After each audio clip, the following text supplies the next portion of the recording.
Right. Good evening and good morning to everybody. I'm delighted to welcome Professor Nihal Vishwas, my fellow alumni, and the students. This is the third year, as I understand, that GAABESU has organized that research award program. All the applications are examined by Professor Nihal Vishwas, Professor Gautam Vishwas. I was also a part of that. What do you understand? The professor, not work, Professor Gautam Vishwas, it was Gautam Chattopadhyay, Dr. Gautam Chattopadhyay. Oh, right. I'm sorry. It was Gautam Chattopadhyay. So I'm sorry. All the applications were having their own merit in terms of credit earned by the students, in terms of their publication, in terms of their proposal, but always certain variation remains. And according to that, the experts ranked the application. I'll just briefly go through that. 1965 Mechanical Engineering Batch Research Award, sponsored by 1965 Mechanical Engineering Batch. It goes to Miss Ayana Vishwas, 4th year Mechanical Engineering. Next, Madhusudan Bhattacharya Memorial Research Award, sponsored by Dilip Kumar Bhattacharya, 1961 Electrical Engineering Batch. The award goes to Miss Oishi Pramanik, 4th year ETC. Next, Nipendra Prasanna Acharya Research Award, donor himself, 1960 Civil Engineering. The award goes to Aishman Ghosh, 4th year Electronics and Telecommunication. Next, Gauri and Jitendra Mojumdar Memorial Research Award, sponsored by Professor led Jyoti Mojumdar, 72 Metallurgy. The award goes to Dutimoy Chakraborty, 4th year Electronics and Telecommunication. The next 3 awards, 5th, 6th, and 7th, is Ashok Kumar Sarkar Memorial Research Award, sponsored by Sri Ovik Sarkar. The 5th award goes to Surajit Shah, 4th year Mechanical Engineering. The 6th award goes to Tamogno Chatterjee, Electronics and Telecommunication, 4th year. And the 7th award goes to Ashprada Das, Mechanical Engineering, 4th year. I'm very delighted and encouraged to mention that Sri Ovik Sarkar is not our alumni. Perhaps he is graduate of IIT Kanpur, and his initiative and his encouragement for our students is really appreciable. Next award is Shoilendra Kumar Sen and Indira Sen Memorial Research Award. The award goes to, sponsored by Dr. Shubir Sen, 64 Civil Engineering. The award goes to Miss Srishti Shahu, Metallurgy, 4th year. So with that, should I start the presentation? Chapon? Yeah, please let me play that video to honor right. So yes, it is. It will be perhaps quite encouraging for the young participants that Jyotida was one of our very, very eminent alumni. He is an example who have started with very fundamental work and taken it forward to a very, emerging product that is 3D printer for metal additive manufacturing. So let us go through that.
Shapun. Thank you, Shapun, for arranging the glimpses of vast contribution of Professor Mujumdar to the metallurgical community.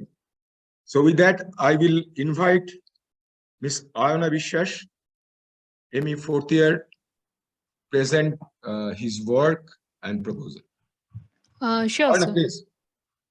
Just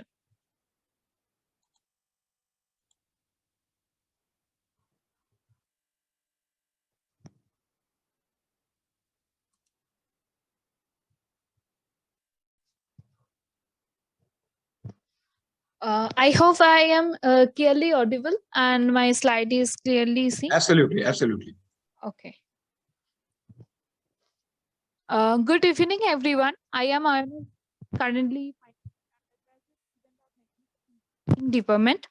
My project is on a techno-economic feasibility study of solar organic ranking cycle in Indian context. Now I am going to share what is the motivation behind the project and what is the research gap of this project.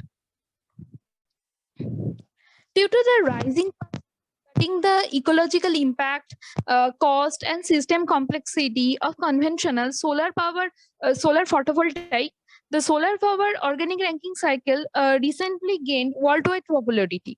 However, this requires considerable effort for global market acceptance, as many nations still need more expertise to overcome the economic and efficiency related obstruction to adopt this technology. So in our present project, our aim was to address the economic potential of solar powered organic ranking cycle based on Indian market scenario.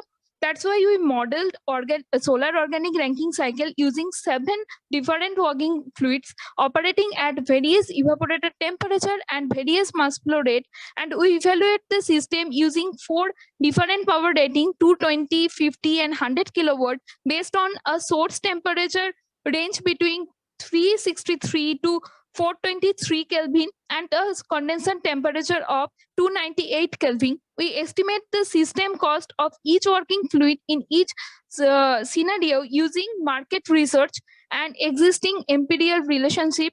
Our findings suggest the optimum performing working fluid based on their cost effectiveness and environmental friendliness.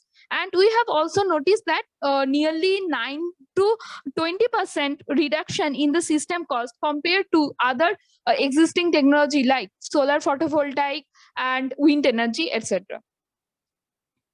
Some highlights of our project are the potential of solar organic ranking cycle was addressed in Indian market scenario. We scrutinized 7 various organic working fluid based on their thermoeconomic properties, thermophysical properties, and environmental friendliness.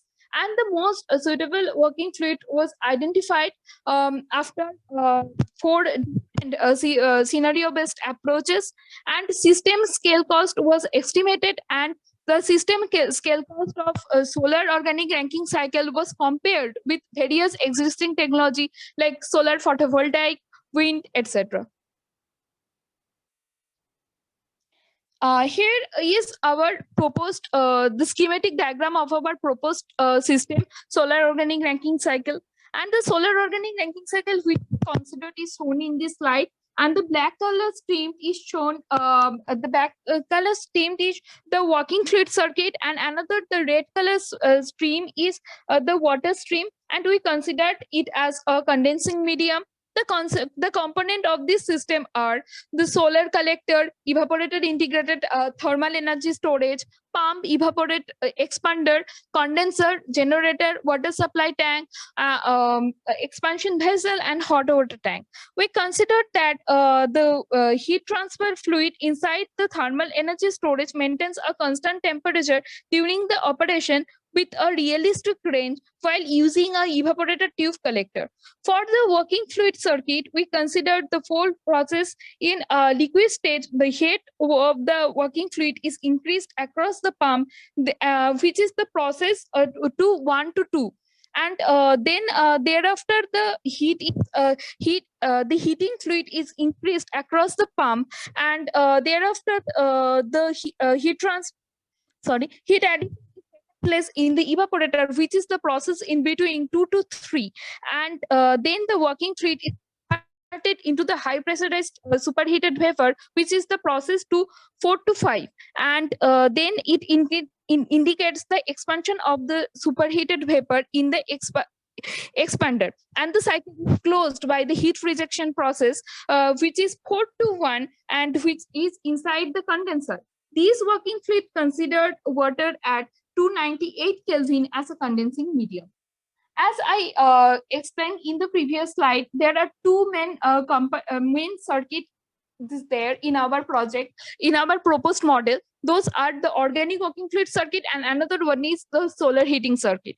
And we take some basic assumption for our mathematical model. Those are the steady state condition, no heat loss and no pressure drop, negligible change in potential energy and kinetic energy, and working fluid at the outlet of the evaporator and condenser in saturated condition, and the pump and the expander are adiabatic in nature with constant efficiency. Though there are some governing equations which we have taken during our modeling part, mathematical modeling part, and it is shown in this present slide.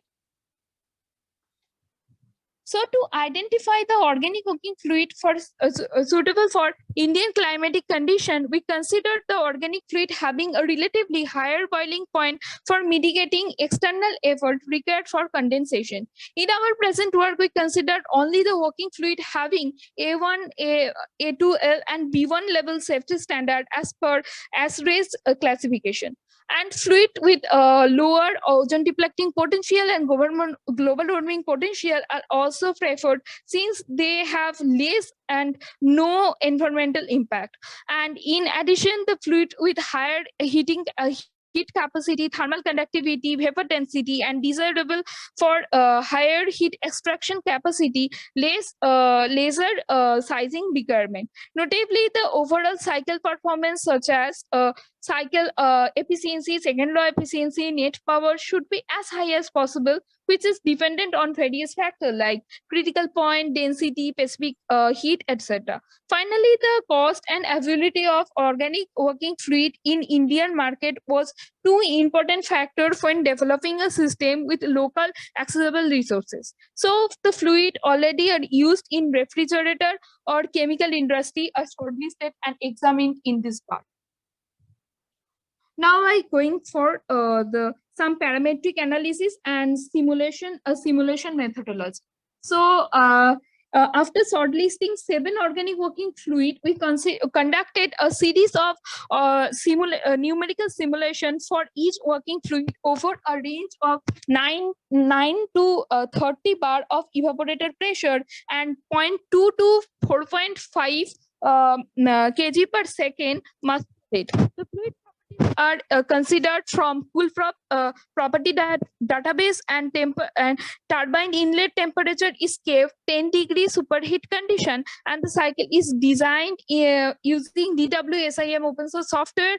And furthermore, we consider pressure for each fluid is kept so that the fluid can achieve the liquid state at 303 Kelvin ambient temperature. However, in our present analysis, we neglect the pressure drop across the heat exchanger, and in the slide number 14, we show I show the contour of net power output, and as as we can see that it is the power contour with respect to evaporator pressure ratio and mass flow rate for each shortlisting fluid, and R60 the figure number C and D, which is for R601 and R601A, almost twice the flow rate, and the projected power output for R601 and R60A is almost twice than the other organic working fluid. So as a result, the heat addition and heat rejection rate in the evaporator and condition is maximum for R601 and R602. The heat addition rate in the evaporator with respect to various evaporator pressure is shown in this slide number 11, and heat rejection rate at the condenser at various evaporator pressure is shown in this present slide. So for fixed evaporator pressure, the heat rejection rate and heat addition rate for R601 and R602 is almost 2-3 fold higher than other organic working fluid. And this slide the cycle thermal efficiency at various evaporator pressure is shown, and and from this slide we can show that the R113 shows the highest and R245 FA offers the lower trend in the efficiency under this condition. However, to make the comparison meaningful, we set the desired power output to available source and sink temperature are assumed to be within the range of 363 to 423 Kelvin and 298 Kelvin for the condenser, the sink temperature, respectively. Ayana, you So, have 2 minutes. sir, I have a lot of things to share. So you concise it and just highlight the key slides and key observations.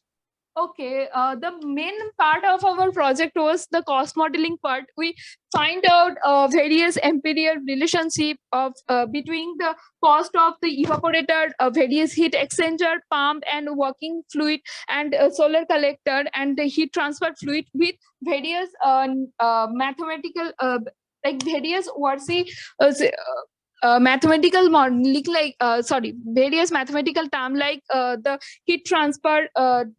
Heat addition to the evaporator, heat rejection from the condenser, the turbine work and pump work, mass flow rate, and air, the area of the collector, and which is shown in this present slide. And these numerical constant should be different for various country-based analysis. Like these, for an example, I can say that the cost of evaporator equals to 20500 into the turbine work, and which is this numerical constant 20500. It is for Indian scenario. It will be different for Canada. It will be different for UK and USA. So these component can be changed, and it depends on the currency of various countries. So cost estimation of the WRC component like evaporator, generator, pump, and heat exchanger are shown in this present slide, and estimated working fluid cost at various power like 220, 50, and 100 kilowatt is shown in this figure, and estimated cost of solar collector at different power output is shown in this present figure, and the estimated heat transfer fluid cost at various power output is shown in this figure, and estimated cost of other component is shown in this figure. And this is the system specific cost at different power output, and for various organic working fluid is shown in this figure. And then after Ayana, now you conclude with your key observation, key results, and key potential of your work. Okay. And after that, after calculating the various cost parameter and all, so we just rank those organic working fluid based on their environmental impact and effectiveness and all. And then we find we rank for various scenario, like scenario 1, scenario 2, and scenario 3, and scenario 4, and then we just make a comparison between the solar power organic ranking cycle and other existing technology like solar PV, wind power, hydropower, and gas turbine. And we find that the solar organic ranking cycle is competitive, and it reduced the system scale cost 9 to 20% from other existing technology. And then some main objectives are categorized as identifying the 4 suitable organic working fluid based on indicating is shown in this figure, in this project, and parametric evaluation of each fluid in order to identify the operation and envelope to access the system performance for each organic working fluid using 4 scenario-based approach and estimate the cost of the organic working fluid for and determine the best organic fluid and compare the system scale cost with other existing technology. These are some key findings as I have mentioned during the parametric analysis also. And this is the future scope. And I want to mention that I prepared one manuscript on this present project, and which is currently communicated at Solar Energy Journal Elsevier. And probably I will also work on this project also, and I will model one pilot scale system which will produce 2 to 10 kilowatt, and just test it like for R&D purpose. So, and I am also thankful to Professor Sandeep Shah, under whom I did my project after completion of my second year. And thank you. That's all from my side. And please feel free to ask me if you have any question. Thank you, Anna. It is quite an exhaustive work, and you have worked with several aspects of organic ranking cycle. So if there is some question from the audience, please come forward. Hello, Debal. Yes. So I know this is all theoretical and modeling. I work in the nuclear power industry. I have a little bit of idea about energy generation. Question is, what is the overall efficiency? That's number one. And the second thing is the steam that is generated and you're injecting into the turbine, is it saturated or unsaturated? Sir, I want to refer this slide, just a minute. Yeah. So the overall efficiency is it depends on the operating condition, operating temperature. And while the operating temperature is 420 Kelvin, then the efficiency is around 14.56, which is highest for R123T ZDE. And if I show that the operating temperature is reduced, then the efficiency will be reduced. But so I found the maximum efficiency for R123T ZDE at 420 Kelvin temperature, and it is 14.54%. And the steam was saturated condition. The steam was saturated? Yeah, Sure. Just a minute. Okay. During the modeling part.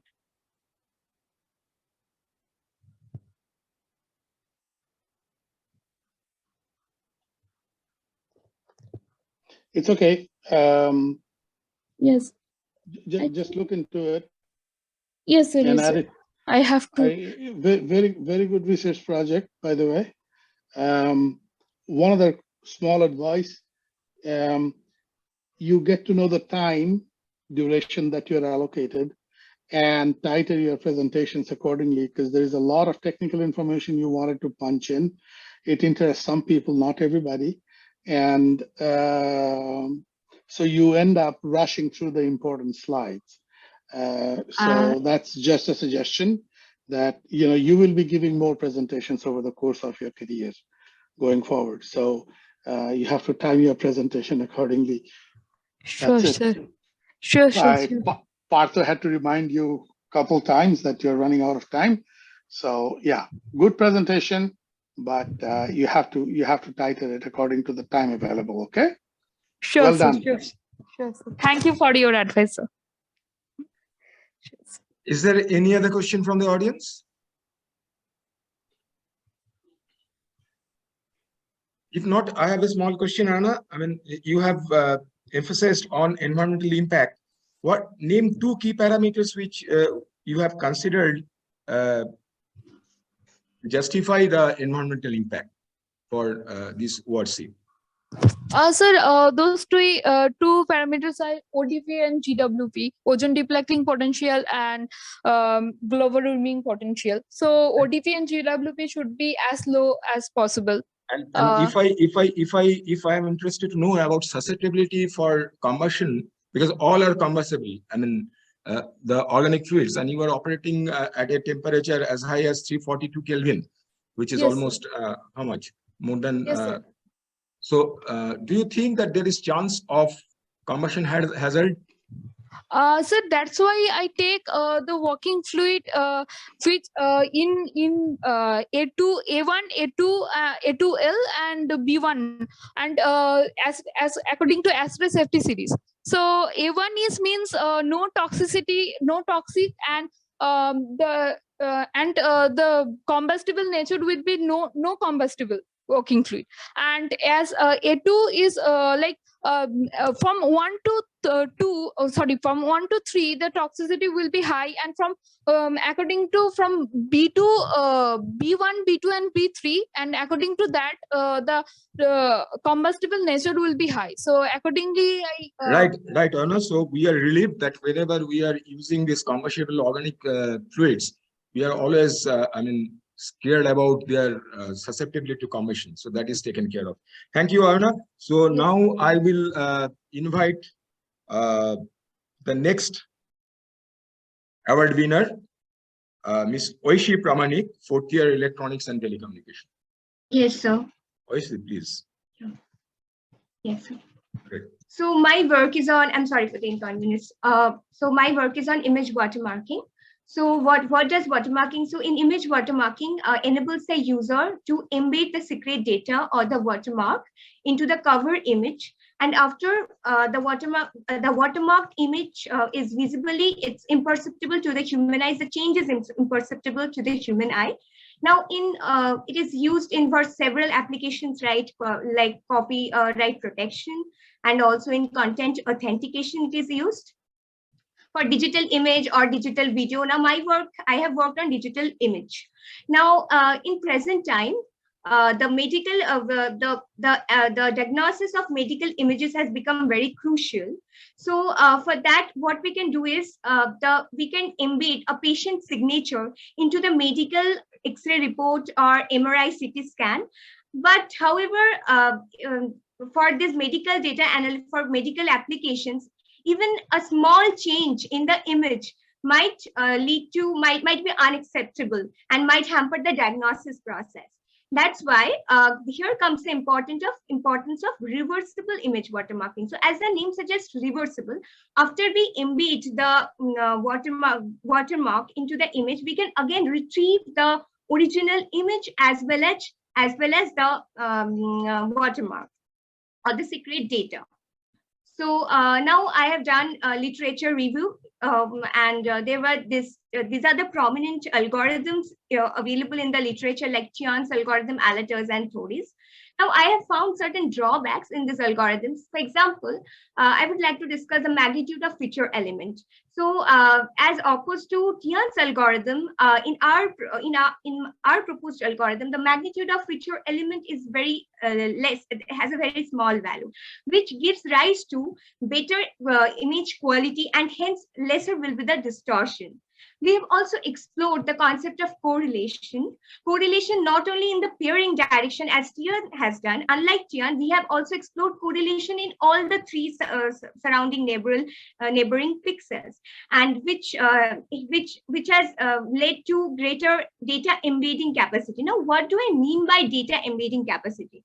So data embedding means data embedding capacity is the maximum amount of data, the maximum number of bits which we can embed in our cover image.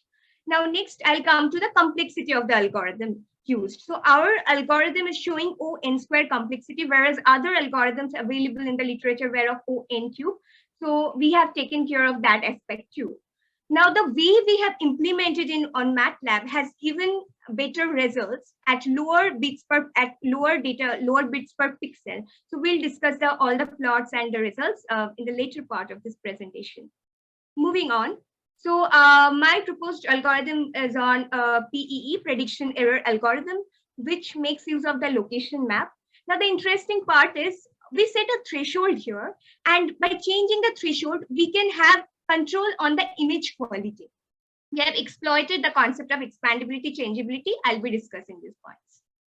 Now, so first we take an image, and now we have to encode the watermark or the secret data. So if P is the pixel, the current pixel of the image, and M1, M2, M3, these are the neighboring pixels, and P tilde is the predicted value of the pixel.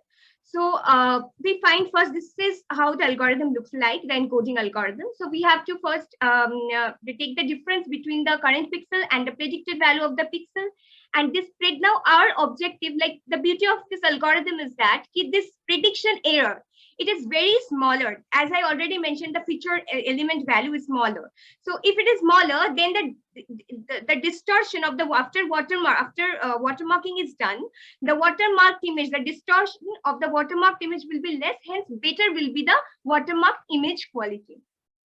Now, expanded prediction error. So DW is the expanded prediction error, and B is the bit stream which we are embedding, or the secret bits which we are embedding here. And after this is done, we get the watermarked pixel. Now, as I already mentioned, that this I have made use of location map. Why do I need location map at the first place? Let us understand that. So location map contains useful information, carries in useful information which is required, which the receiver required in order to restore or in order to recover my original image. So there are two kinds of pixel. We have treated them differently: expandable pixels and changeable pixels. We have classified them into two sets. Expandable pixels we have assigned to set EN1, and changeable pixels we have assigned to set EN2. And then we denote, we have denoted 1 to for EN1 and 0 for EN2 respectively, and created a 1-bit bitmap. Now, next part is we have to construct the bit stream, which we want to embed in our original image. So the total embedding capacity is the sum of these two sets, and which is a constant. That this is what we have to understand. It is a constant. Now, then other bits are also there, which contains required essential information such as location map bit stream and LSBs of the EN2 set. We have used this arithmetic encoding technique here in order to compress the data.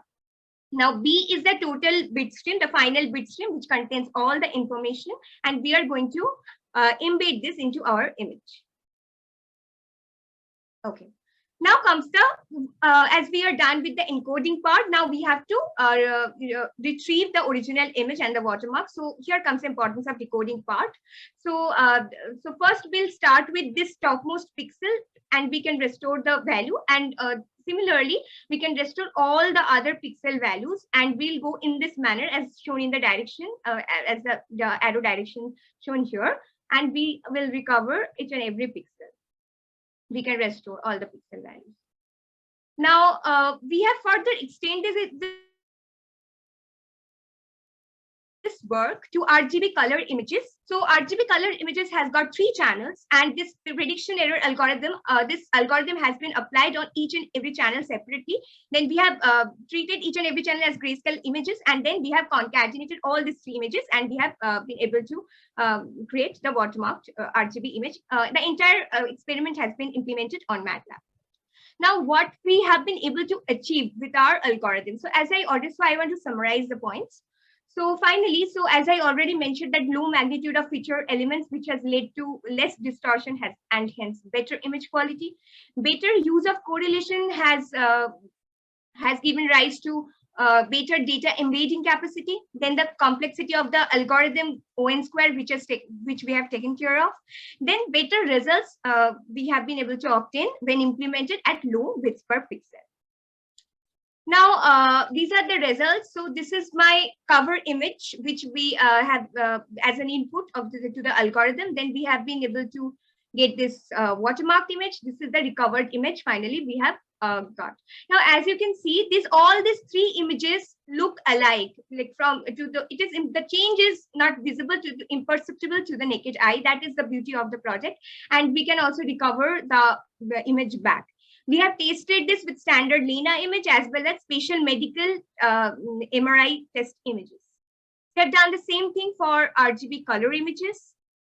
Now, these are the plots. These are the plots which we have obtained. This image quality versus expansion threshold. As I already mentioned, we can change the, by changing the threshold, we can change the image quality. And this is very important, image quality QI and MSSIM. QI stands for the quality of the image, and SSIM is structural similarity index. It's showing 0.98. So it is giving us a pretty decent result, 98% 8% similarity almost with the original image to the watermark image. Okay. Now these are the plots which we have obtained for RGB LENA image. So the color image is showing 96%, a bit less similarity than the grayscale image. This is a performance comparison. It's a very important slide. So here we have compared our proposed algorithm with Thodi's algorithm. So Thodi is shown by blue color, and we have, as we can see from the graph, that at lower payload size, at lower bits per pixel, our algorithm is performing better and giving more than 41 decibel image quality, whereas Thodi's algorithm is giving around less than 40. Oishi, you have 2 minutes. Yeah, I'll finish off. Yeah, I want. So, and also we have comparison. We have compared our work with other 4 algorithms. This is PA. This is our proposed algorithm. At lower bits per pixel, it is giving better results, 41.07 decibel. Now, I want to conclude by saying that our implementation was our algorithm was simple and it was an efficient algorithm. But I would like to acknowledge some limitations here, that we can also embed multiple embedding layers here to get a better result. And also, since we have done this entire analysis, image processing in the spatial domain, so this is not immune to noise attack. By noise attack, I mean to say that if anybody can tamper with the pixel values. So the security issues still a concern here. Now, in future, we can further extend this work. We can incorporate different compression algorithms. Here, I have used arithmetic encoding. We can use several other better compression algorithms. And also, we can take care of the noise attack. If we do the frequency analysis of the image, then probably this problem can be resolved. Now, I would like to draw your attention to a very important thing, that is the hardware implementation of this algorithm. Till now, in the literature, there are many software implementations available, but there are few hardware implementations available in the literature. Now, in this era, what we can do is, if we implement the algorithm in the hardware, then it can speed up the process significantly. For example, if we capture an image with a digital camera, and in the real time it can embed the watermark data, then the extra effort of clicking the picture and then embedding the data in the software will be significantly reduced. So this is how we can speed up the process, but we have to also take care of the power, area, speed optimization and all. And finally, I would like to express my gratitude to Dr. Sudeep Ghosh, School of VLSI Shibpur. And also I would like to thank the entire GAABESU authority and the team for giving me the opportunity to present my work here. Thank you. Great, Oishi, you have taken just 12 minutes. So I invite questions from the audience. Rapon,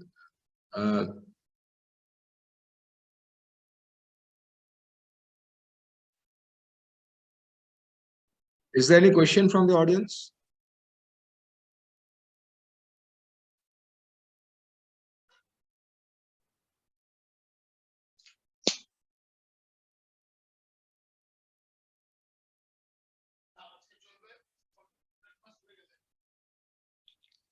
Oishi, Yes, sir. I understood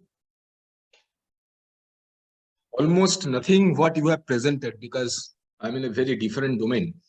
But one thing I'm certainly interested to know, I believe there are several algorithms, there are several technology in this domain.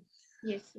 How your work stand in distinction in comparison to others, and what particular value you have added to the existing trend of work?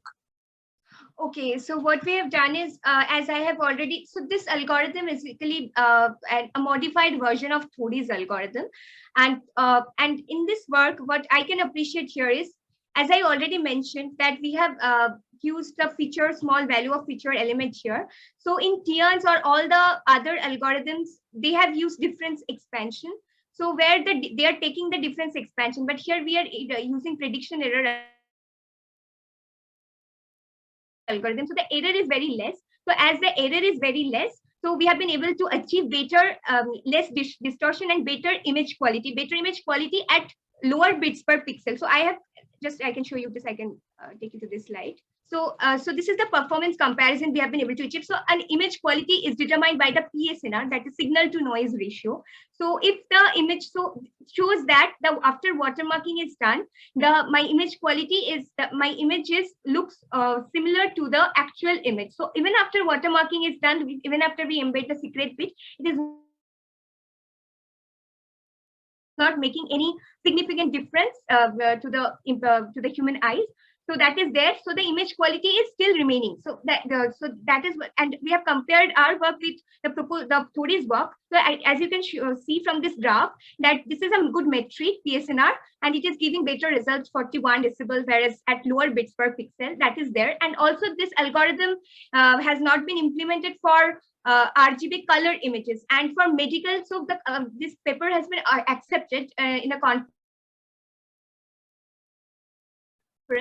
EIT conference, and the theme of the conference was medical image security. So in today's time, for let's say MRI or ultrasonic, so this medical for RGB color images has drawn significant attention, because every color has specific meaning to convey. And for the analysis purpose, for the understanding purpose, we doctors prefer using these color images also. And this algorithm, this modified version of Thodi, has not been implemented till now for color images. So we have been. So what I understand, your algorithm has definite merit within a range of payload size, as you mentioned, maybe in medical imaging. Exactly. So yeah, of course, for lower payload cap, so at lower bits per pixel, it is giving better result. But for higher bits per pixel, there is some limitation. So we can work on that in the future. Right. And also, I would like to mention that the location map which we are using, in future we can also use histogram like things, because location map is means we are basically storing some data. So this is also. Thank you, Aishi. Containing some data. So instead of using this location map, yes, sir. Okay, sir. Thank you, Aishi. Shall I stop sharing? So I believe there is further opportunity to continue this work. Yeah, of course, because it is a software-based work, but we can implement in the hardware and real-time hardware. This will be awesome. Yeah. So carry forward. We look forward to some prospective results from your work. So next is Mr. Dutimoy Chakraborty, fourth year ETC. Is Dutimoy there? Yes, sir. Right. So Dutimoy, you have 12 minutes, right? So yeah. Partha, you skipped Ayushman Ghosh. Right. Okay. Let Dutimoy continue. It's not an issue. Okay, no problem. Okay. I just flagged it. That's all. Right. Yep. Okay.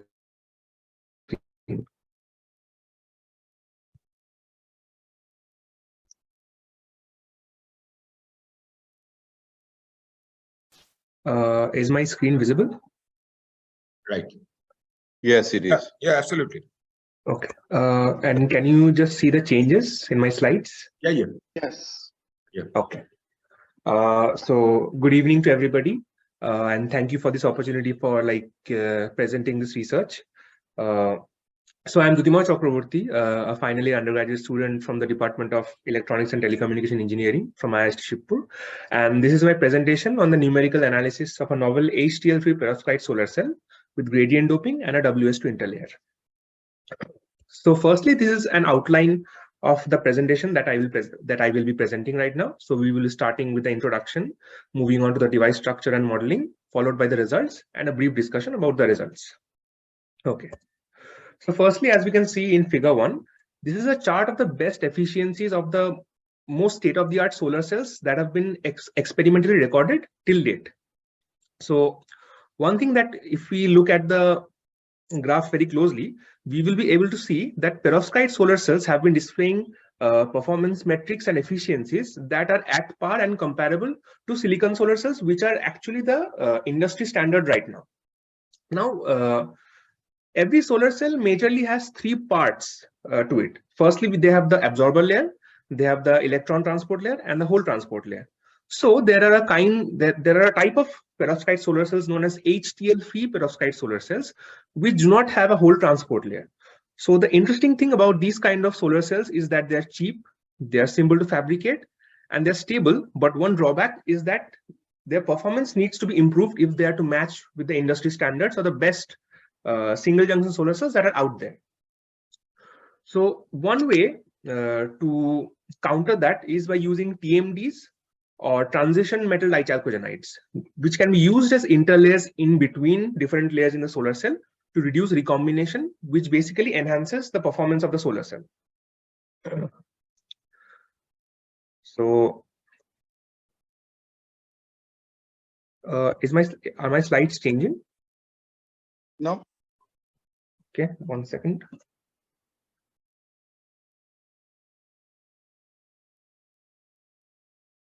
I'm really sorry, but I think my screen has frozen. I'm very sorry. I'll just give me a minute. You can just page down, try page down. Yeah, okay, I'll just try this. Yeah, okay, it's working. Okay, so this is the device structure of my proposed solar cell. So firstly, we have to see that I would like to mention that all this is a simulational work, and the simulations have been done using a software known as CAPS 1D software. And what that software basically does is that it solves the drift and diffusion equations along with the continuity equations to give us values of certain performance parameters that help us judge the performance and the efficiency of the solar cell structure that has been proposed. Okay, so moving on to the results, firstly, we should clarify one thing, that in order to quantify or understand the efficiency of a proposed model, we will be majorly looking at 4 parameters. One is the open circuit voltage, secondly is the short circuit current density, thirdly is the fill factor, and fourthly, the most important one, is the power conversion efficiency of the solar cell. So before going on to the results, I would like to present here the validation of a proposed structure. So my work was simulational or theoretical.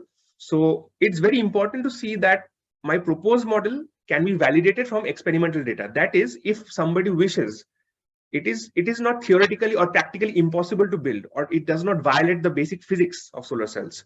So one way to do that is basically comparing the current density to voltage characteristics as well as the quantum efficiency curves of the simulated model and comparing it with the experimental data. And in both cases, we find that there is a great overlap between both the curves, and most importantly, the endpoints of both the curves basically end at the same point, which suggests that it does not violate the basic physics of the solar cell and basically is a consistent model that can be used for our comparison. So now moving on to the first parameter, we are comparing the variation in the performance parameters along with the change in the absorber thickness. And we can see that as we increase the thickness of the absorber layer here, all the performance parameters start increasing. But as it gets thicker and thicker, there is a saturation in the performance. That is at around 1200 nanometers, we see that the efficiency and all the other 3 parameters, they start saturating. So one can say that for this architecture, 1200 nanometers is the optimized thickness that we can have. And if we go further, there will be no great improvement in the performance. And actually what can happen is that there can be a degradation in the performance of the solar cell as well. So 1200 nanometers is the optimized or the optimal thickness of the absorber layer in this case.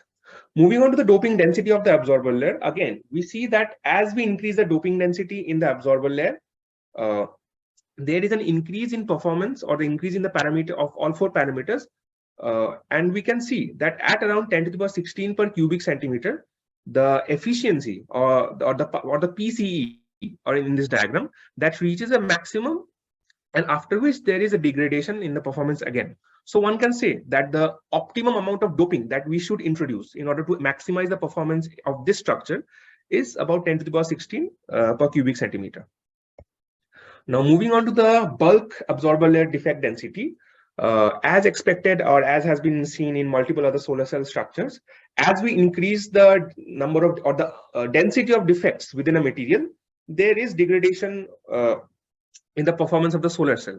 And it is the same in case of our proposed model. And we can see that as the defect density approaches 10 to the power 14 per cubic centimeter, the value starts degrading, and it starts degrading at a very fast pace. And it is similar for the interface defect densities also. But one difference is that I have 2 plots here. The left one is the interface defect density plot for the absorber and the WS2 layer interface, and the right one is for the WS2 and ZNO interface. And what we can see is that for the first one, there is the expected decrease in performance parameters with the increase in the interface defect density. But for the second one, although we can see variations in the performance parameters, if we closely look at the values for both these plots, we see that for the second interface, that is the WS2 and the ZNO interface, the changes are negligible. So we can say that only one interface, in this case the absorber and the WS2 interface, that is the interface for which we have some appreciable change in performance parameters for change in the defect density. Now moving on to, which is arguably the standout point or the standout point of this research, is the effect of gradient doping in the absorber and its effect on the performance parameters. So as we can see, as we increase the doping gradient inside the absorber layer from a value of 1 to up to a value of 1000, there is a massive increase in the performance and the efficiency of the solar cell. Now this can be attributed to the generation of additional electric fields within the absorber with increasing doping gradient, and that can be explained with the energy band diagram that is given on the right hand side of the slide, which basically shows that there are minor kinks within the curve which suggest that there are additional electric fields which aid and enhance the generation and separation of charge carriers, which basically are the primary reason behind the enhancement of the performance. So we can see that if we introduce gradient doping, and if the doping gradient is made larger and larger, we find that there is an increase in the performance of the solar cell structure. So to sum up concisely what we have achieved and found out in our research work, firstly, it is that the introduction of gradient doping in the absorber layer significantly increases the efficiency of the solar cell. Secondly, we find that there is a decrease in the bulk, there's a decrease in performance when there is an increase in the defects in both the bulk and the interface. So we can say that we should be aiming to decrease the bulk and interface defect densities in order to boost our performance. Thirdly, the simulations results show us, or like compute to us rather, like what is the optimized absorber thickness and the doping density for a material that could help us in maximizing the performance out of our architecture. And one thing, one shortcoming that I would like to add to this is that this is a completely simulational model. So one very obvious starting point for any follow-up to this research that can be done is that one can explore on the experimental aspect of developing this device. Yes, there is a simulational model that has been explored. So the next most obvious thing that should be done or can be done in this area is experimentally finding out if such a model is at all possible, what are the experimental roadblocks that are faced in developing such a model, and if at all the experimental results match the theoretical results that we find here. So I would like to thank my co-authors, Shreyas Somay and Dr. Saurabh Kumar Pandey, for their contributions to this research work. And more importantly, I would like to additionally thank Dr. Saurabh Kumar Pandey for basically giving me the opportunity to work on this project, as this was basically the first time I had tried contributing to any form of research. And it was a memorable experience thanks to his guidance and his cooperation. So yeah, I would like to thank everybody for their patience, and thank you.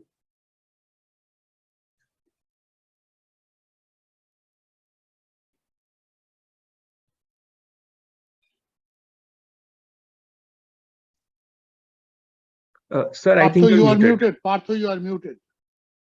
Partha, you are muted. Yeah, Dutimai. Dutimai, Yes. thank you. You have completed exactly within 12 minutes, right? So yeah, it is a good time management, and your presentation was quite concise. So now I'll invite questions from the audience. Only one question I have, Dutimai. If you are aspiring to do your master's or PhD, will you be completing the experimental portion of this research, or you will do something else? I would like to, but to be honest with you, the area that I'm most interested in is basically transistors and transistor physics. So yeah, let's see. Understood.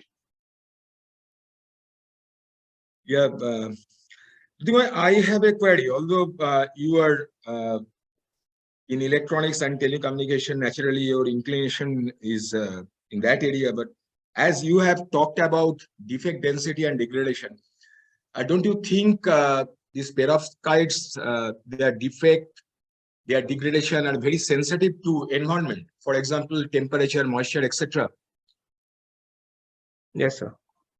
Right. So in that case, when you are simulating a situation, so is it not required to consider temperature and other environmental factors which strongly affect the defect generation and their contribution to degradation of perovskite? Yes, sir, absolutely. Actually, sir, I would like to point out the fact that the software that I had used, basically I was unable to model any such phenomenon that you had mentioned. So yeah, that is actually a very big shortcoming of my project, is that in this way it is very idealized. It is an ideal model. It does Right. not So I consider will look any- forward that you continue your project and you consider certain environmental parameter like temperature, moisture content, etc. On the behavior of defect in perovskite, and that will be certainly interesting, and you can come up with good publication. So thank you, Dutimai. So thank now you. I will invite Ayushman Ghosh, fourth year electronics telecommunication. I'm sorry, Ayushman, I missed your turn because no worries, sir. he was not appearing on the board I'm looking at. So please come forward. Yeah, no worries, sir. Thank you. Yeah.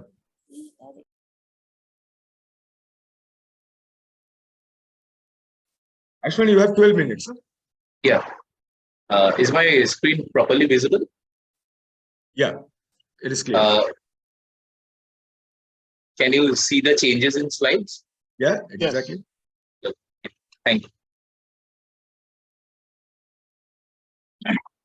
Good evening, everyone. Firstly, I would like to express my heartfelt gratitude towards the GAABESU committee for providing me with this opportunity. My name is Ayushman Ghosh, and I am a final year undergrad at the Department of Electronics and Telecommunication Engineering at IST Shivpur. Today, I will be discussing my work on signal quality assessment of photoplethys program signals using quantum pattern recognition and lightweight CNN architecture. This presentation will go as follows. Firstly, I will introduce the importance of signal quality assessment of PPG signals. After that, I will introduce the proposed quantum pattern recognition algorithm and the lightweight architecture. Finally, the model's results will be compared with state-of-the-art literatures to provide a comprehensive idea about our work. Finally, I will conclude the presentation by giving some limitations of our work and the future directions. Photoplethysmogram or PPG signals are essentially physiological signals that provides important biological information about the person's health. Hence, correct detection and acquisition of these signals are absolutely essential. However, the ambient noise affects the estimation accuracy and impacts the signal quality, especially when measured using mobile or wearable devices.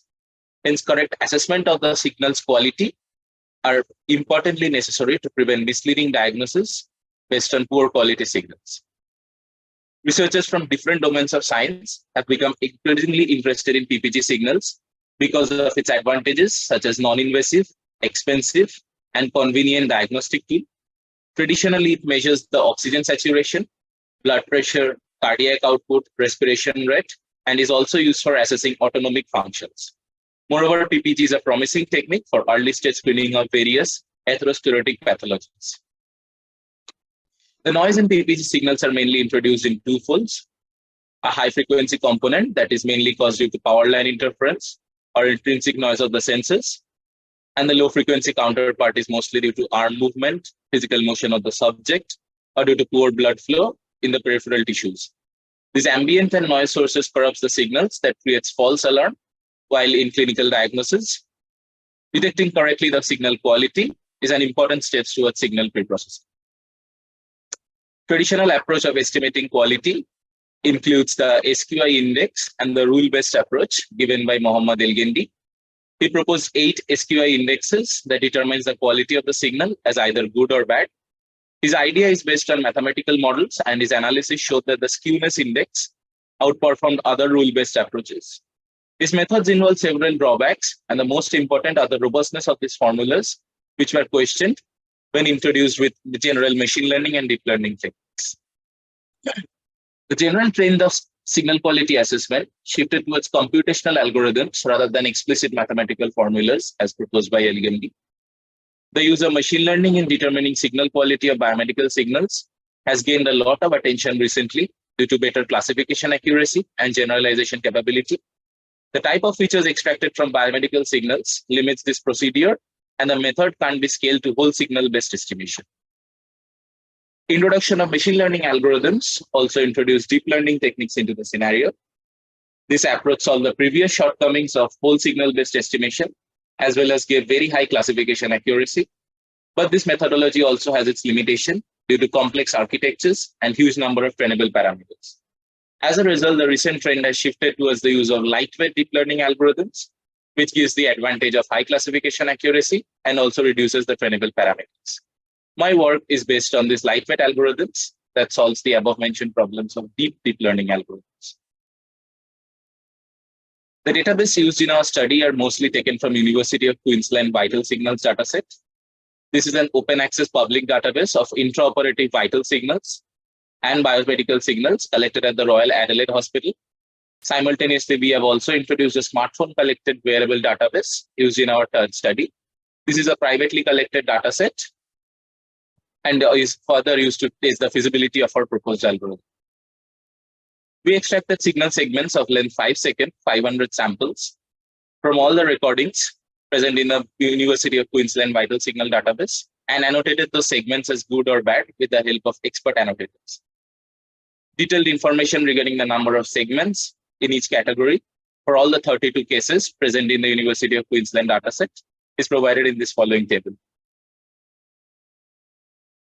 The Velturi dataset contains record from 21 patients. The signal ranges from 68 seconds to 112 seconds. We have extracted signal segments of 4 seconds from all the recordings and manually annotated these segments as good or bad with the help of expert annotators. Detailed information regarding the number of segments in each category for all 21 cases is provided as follows. In all total, we have extracted 94 signal segments, of which 52 are good and 42 are annotated as bad segments. From each file of the datasets, raw PPG signal waveform and the corresponding discrete blood pressure data was extracted. A 5-second long window for the Queensland database and the 4-second long window for the Velturi dataset was slid over each extracted data file to generate the PPG segments. Each PPG segment was annotated with the help of a GUI as shown in the following figure. A good PPG signal was defined as the PPG signal that has a clear and undisturbed waveform, and the reflection points of the waveform are relatively consistent. Before the data segmentation, the BPG segments without corresponding reference BP were discarded. The manual check was also necessary to identify and exclude those BPG segments that fall in the uncategorized section, where the reported BP values fall below the standard hypertensive category. Now I would like to introduce our proposed quantum pattern recognition algorithm. We proposed a novel quantum-based pattern recognition technique that accurately learns the spatiotemporal features of a one-dimensional data and simultaneously maps them to two-dimensional images. The model is originally inspired from the semi-classical signal analysis theory. To understand what quantum pattern recognition is, we need to have a brief look at what SCSA is. SCSA, or the semi-classical signal analysis, is a theorem that is analogous to the Fourier transform in a manner that it decomposes a real non-negative signal into a set of linear combination of squared eigenfunctions. These eigenfunctions are equivalently represented by localized functions with the shape derived from the potential of a Schrödinger operator. The localized functions, also termed as solitons, are further used to reconstruct the original input signal using equation 1 and equation 2. We study the time evolution of a differential equation. Here the Schrödinger operator as introduced, as can be seen in equation number 1.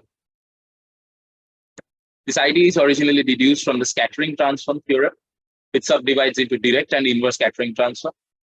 Direct scattering transform of DST gives us the solution of a spectral problem associated with an ordinary differential equation. Here the spectral problem is in the form of an eigenvalue problem of Schrödinger operator.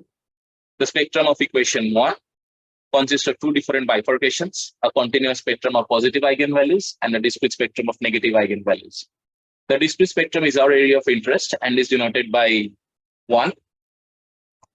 DST gives us the scattering data or the spectral data as per equation number 2 in Roman caps. IST, or the inverse scattering transform, focuses on reconstructing the potential of the investigated Schrödinger operator using the spectral data that has been obtained using the direct scattering transform. In a study done back in the 1980s, it was concluded that if the signal YT follows the condition labeled as 1, 2, and 3, they could be reconstructed using equation number 3, which was derived using the help of the direct and the inverse scattering transform. For a special class of potentials known as the reflectionless potentials, the first part of equation 3 is cancelled, and the reconstruction thus depends on the discrete spectrum of the operator as per equation number 4.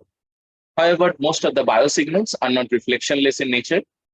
Back in 2010, a study done by Laleg showed that if a biosignal satisfying the conditions as proposed by Dift and Traowitz in the 1980s and as labeled as 1, 2, and 3, it can be reconstructed using the discrete spectrum of the operator in the semi-classical limit of H as shown in equation number 4.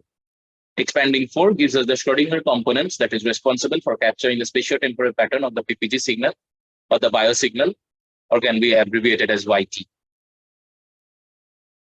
The proposed quantum pattern recognition algorithm is basically twofold. For the first algorithm, we focus on extracting the solitons from the input signal. In other words, algorithm 1 focuses on decomposing the signal. It has been found that the lower order Schrödinger components capture the energy dense peaks of the input signal, and the higher order Schrödinger components captures the fine details of the signal. The second algorithm, yes, sir. The second algorithm helps in reconstructing the signal using the extracted components as well as map the learned features in an image format. The parameter H plays an important role in mapping the components. Lowering the value of H increases the number of components and ensures better reconstruction, but this also increases the computational complexity of our system. We observe that at least 20 level of decomposition is absolutely necessary to completely ensure the morphological variations of the PPG signal, hence achieving minimum reconstruction error. The developed graphical representation as shown in the following figure, where a 500 segment PPG signal is transformed into a 20/500 grayscale image. This image is used as an alternative representation for the PPG signal, analogous to the popular STFT or the short-term Fourier transform. The deep learning algorithm used in our part is a recent popular algorithm that is being used in different services and applications. Due to the huge data burst, deep algorithms are providing themselves as a better option for processing. The improvement in accuracy from the conventional machine learning methods has turned the focus of scientific community towards deep techniques.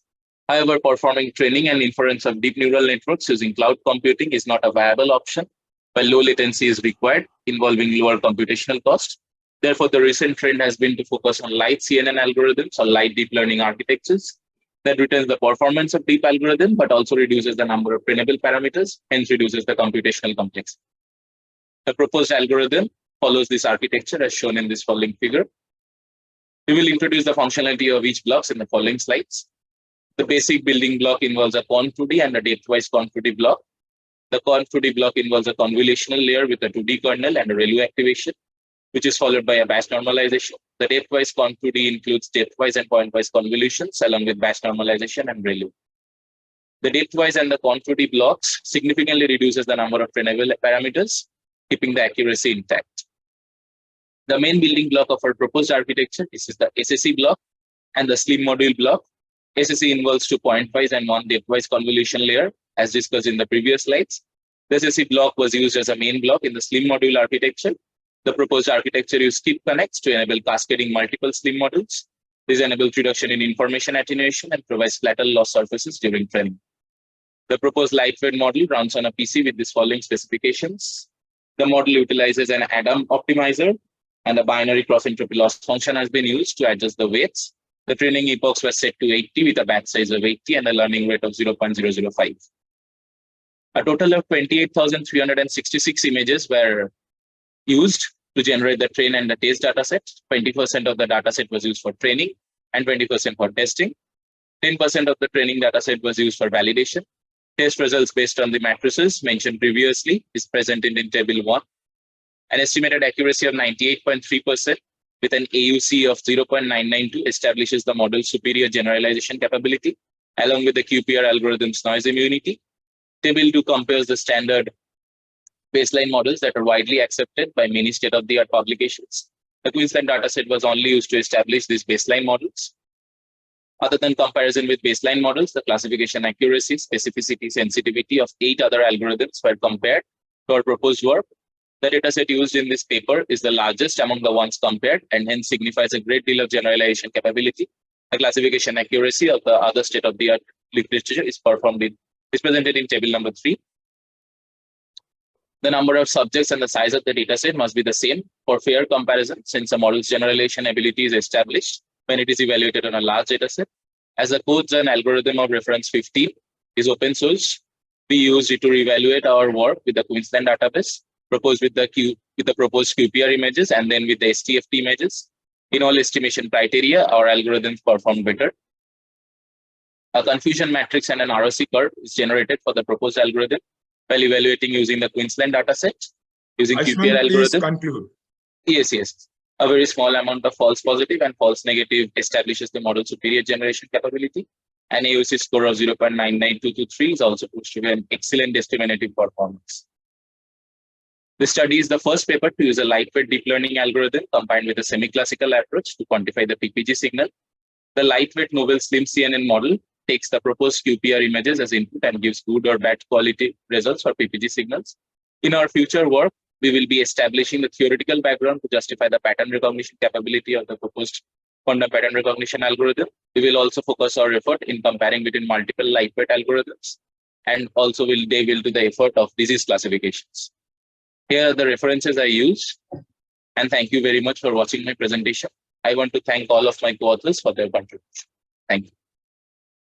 Thank you, Ashman, for an extensive work using a voluminous data set collected from different resources.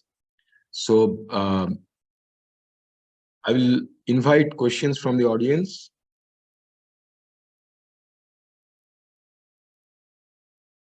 Is there any question from the audience? No, I don't have any question, Dr. Chatterjee. Just one quick comment about Ayushman. Yes, great volume of work. The key thing I would just say, Ayushman, from a presentation technical aspect of things, because I cannot really judge the technical merits of this. The thing is, you have like 34 slide for this deck of 12 minutes presentation. You have loads of data, and when you came to like slide number 27 or so, talking about your results and all that, that's very clear. Don't get me wrong, but for a PowerPoint presentation, you know, as our human eyes read it, essentially any more than 10 words per line or 10 lines per slide we kind of lose it. And if you're rushing through the slides, that makes things a little more complicated. But I just want to make sure that for later presentation, you better be a little bit more careful about what is your audience processing ability. And in a diverse crowd like this, if you are presenting this work for the same or similar subject matter expertise, probably it would make more sense. But probably for people like us, it might require a little more residence time with the slides. But great volume of work. I just want to make sure when you did the hypothesis testing about the types of errors and all that, type 1 error, type 2 error, etc. If you just state it clearly, like what is your null hypothesis versus alternate hypothesis, that might make a little more sense for people who don't know how these error things are generated. Thank you very much. Great volume of work. I wish you all the best. Congratulations on the award. Thank you, sir. Actually, I would like to state my hypothesis. Actually, this is a published work. So our hypothesis was that we were trying to establish a completely new approach towards the already existing problem of signal quality assessment. So there exist approaches such as short-term Fourier transform. This is one of the most popular approaches for assessing the signal qualities of any biomedical signal in general. So we have tried to use a quantum aspect, a quantum approach towards solving this problem, and hence we have introduced our algorithm, quantum pattern recognition algorithm. So this is our first hypothesis, where we stated that our quantum pattern recognition algorithm would perform much better in comparison to the existing state-of-the-art techniques, and it did, as we can see over the tables that I have presented. And the second part of our hypothesis was that a lightweight algorithm or a lightweight deep learning architecture would provide the same classification accuracy in compared to a heavy or a deep learning network. So that was our second aspect. So in the continuation, in the extension work that we are currently doing right now, we are trying to establish the whole theoretical background of our quantum pattern recognition algorithm, including all the definitions of quantum domains such as reflection and transmission parameters and such so and so, and the boundary conditions as well. And we are also trying to compare our work with other lightweight algorithms that are present or that are recently given by Google or DeepMind or those sort of organizations. And yeah, that is our. Thank you, Aishman. Yeah. Great job. Congratulations. Thank you. Thank you, sir. Thank you. So now I will invite Mr. Surajit Shah, 4th year mechanical engineering. Yes, sir.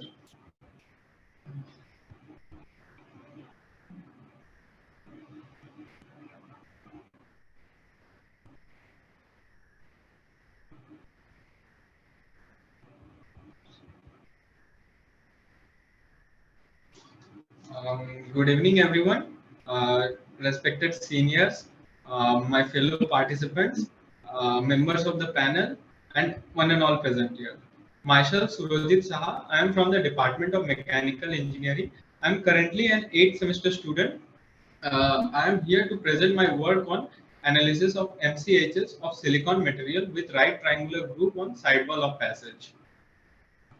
I started this work in my summer break last year in May 2022 under the guidance of Dr. GAABESU. So starting with the acronyms, what is an MCHs? MCHs is an acronym for microchannel heatsinks. They are used for cooling of MEMS devices. Now MEMS is also another acronym for micro electromechanical devices. Now these systems are used in like almost all of our daily gadgets like phones, TVs, laptops, everything. Now because they are used in a lot of things, they are prone to heat accumulation. Now because of heat accumulation, this makes these devices much more dangerous for the user, as well as it makes it difficult for using them over long periods of time. Hence, this heat, if it is not dissipated, it makes them dangerous. So a microchannel heatsink is generally used to for this heat dissipation purpose. Hence, the objective is very like nominal to dissipate heat. Now, over the years, since the invention of microchannel by Dr. D.B. Tuckerman in 1980s, various methods have been used to like dissipate heat at a like much higher rate. I tried a very short, very like nominal approach. My approach was to change the design so that the surface area for heat convection increases and turbulence also increases at the same time. I did this by introducing a lot of like a series of sharp edges into the direction of the flow. Now, now for coming to the design of the microchannel, I took I simulated a part of the microchannel so that the results of one strip can be extrapolated to as many times as needed. Like the area that we have can be divided by the number of microchannels we need. The length of the microchannel was assumed to be 10 millimeter. The height is assumed to be 0.35 millimeter and the width of 0.2 millimeter. Coming to the channel design, the channel also has a length of 10 millimeter. The height is 0.2 millimeter and the width is 0.1 millimeter. Now, the distance between successive cuts, the right triangular wedge that I am making in it, distance between the successive cuts is 0.4 mm and the height of the cut is fixed at 0.025 mm. The pitch, the 0.4 mm, the distance between the cuts is also fixed. Now I have just changed the wedge angles from 15 degree to 75 degrees. So like I got with a for like 15 degrees, 30 degree, 45, 60 and 75 degrees. I tried the simulation for all these 5 angles so that I can get the complete curve. Now coming to the boundary conditions, the inlet velocity conditions were changed according to the Reynolds numbers. Reynolds numbers from 100 to 900 were tested. And the outlet gauge pressure was assumed to be 0 atm. A constant heat flux of 10 lakh watt per meter square was applied to the base of the microchannel. The walls were supposed to be adiabatic, and the microchannel material is assumed to be silicon, and the coolant is assumed to be water. Now, for the convergence criteria, I assume the velocity and momentum convergence criteria to be in the order of 10 to the power minus 6, and for energy component it to be 10 to the power minus 9. Then I ran a grid sensitivity test to optimize the time required for every simulation. Like I got around with around 16 lakh mesh node elements. The results could be conclusive. There won't be much more change if I increase the number of number of nodes. So for that, and then the structured meshing was done, and also ANSYS was used for both the design and simulation of this model. Then for validation, I refer to another experimental work by someone's paper which was published before. I referred my data with his data. I compared them, and I got almost similar trends for both Nusselt number and friction factor, which both of which are the defining parameters for a good microchannel heatsink. And now, as you can see, the experimental results and the numerical results were almost similar. Like the trend was almost similar. So I carried on with my work. Now, for this situation, like I didn't use my my model. I used a traditional microchannel.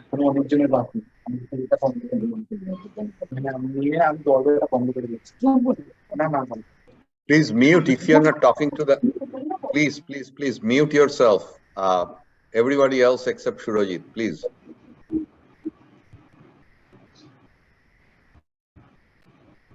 Surojit, please carry on.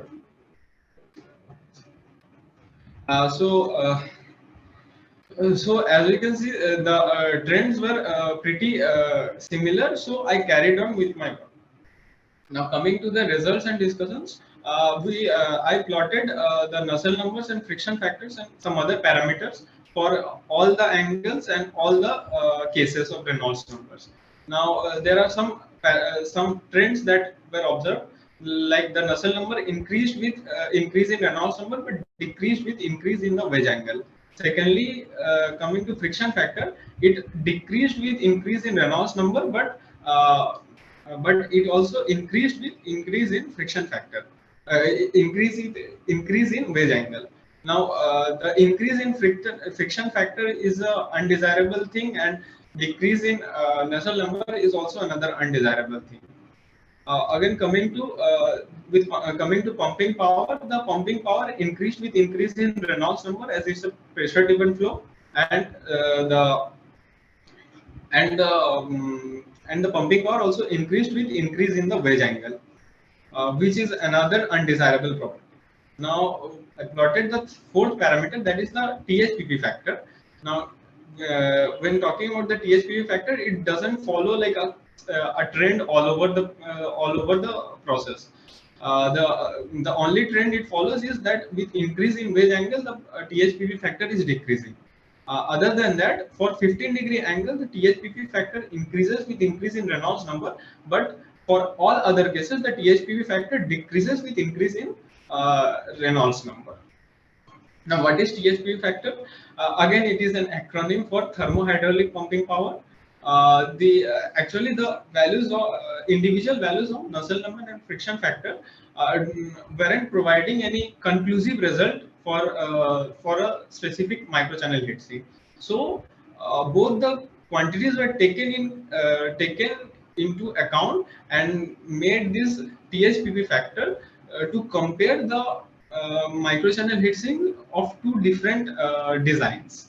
Okay, so like I compared it with the normal, the traditional microchannel. By traditional microchannel, I mean normal microchannel with no wedge cuts, but the dimensions same as mine, like 10 millimeter in length, 0.2 millimeter in width, and 0.35 millimeter in height. So that's it. So like the THPA factor is basically the ratio of the Nusselt numbers and the friction factors of both the designs, where the latter is raised to the power of 1/3 for normalization. Now, as usual, this design comes with some limitation. Firstly, it's quite fragile because of the small size, and that reduces the system's performance. Secondly, like I introduced a lot of sharp corners to increase the total surface area of convection, and because of this, there is stress concentration in the walls at those edges. Second, and because of this increase in surface area for heat convection, the cross-sectional area of the walls have also decreased. Now, in long term, this might lead to fatigue failure, which is problematic. Other than this, the cost and complexity of manufacturing a microchannel of like not a traditional kind of thing is quite difficult, is quite high. But coming to the conclusion, the triangular grooves. So, like I proposed this new kind of triangular grooved microchannel. This has some pretty good stats. Like the THPP values were found to be greater than unity for all cases. So that is good. Except the 75-degree wedge angle case. Other than that, a THPP factor of 4.1 was obtained in case of the 15-degree wedge angle case, which is also very good. And other than these two, like the pumping power values for the 15-degree wedge angle cases were the least among all other cases. All other cases.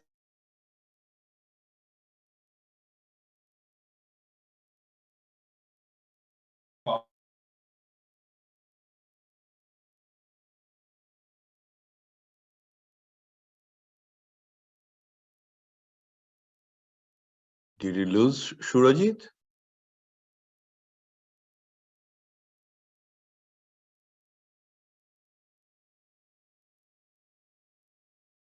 increase the THPV factor to a further extent. So I would like to thank the previous researchers who have worked on this project. Like they helped me indirectly, and it was an honor to carry forward their work. I would also like to thank Dr. Tabish Alam, who is a scientist at CSIR CBRI Roorkee, for guiding me throughout the process of this project. I would also like to thank my professor, Dr. Mukesh Kumar, for making me choose the correct decisions. I would also like to thank GAABESU for providing me such an opportunity to present my work among an audience. That's it. Thank you on my side.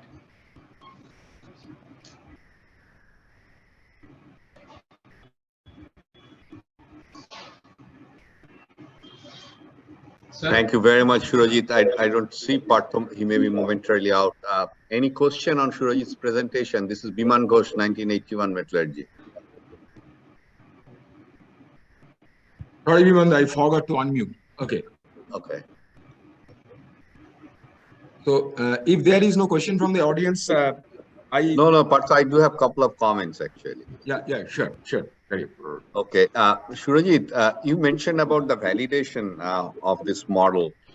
So I Yes, just want to sir. make sure that is it validation or you are trying to do a verification? Essentially, when you talk about the definition of verification and validation, we think about in the mindset of whether we are building the system right versus we are building the right system.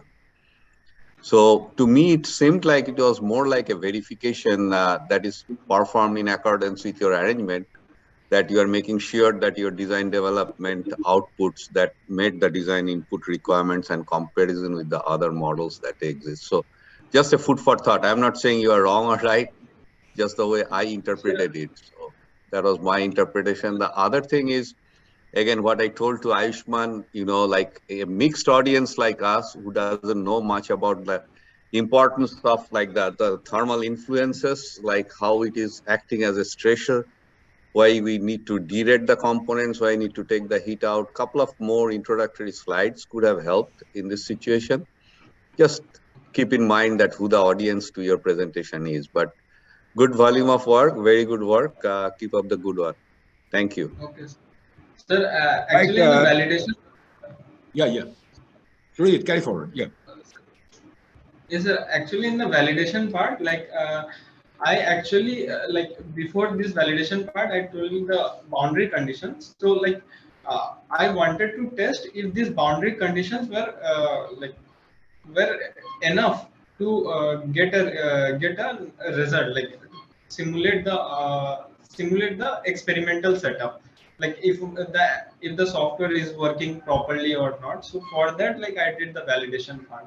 So maybe it is more like a verification, but like that No, was the I get you. Just think about that. Many times people do confuse about those terminologies. That's what my comment is. Thank you. It is quite relevant and important.